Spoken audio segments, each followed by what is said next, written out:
چشمه قلقلی الان اینجوری شده و شکل قدیم بزرگ و باز بود نیست.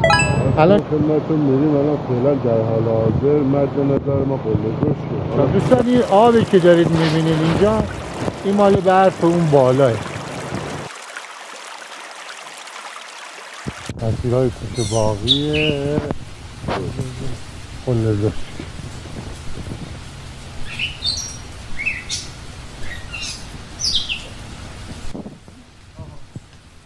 آخر همون کوچه باقی که شما میایین میرسیم به چشمه گلابی.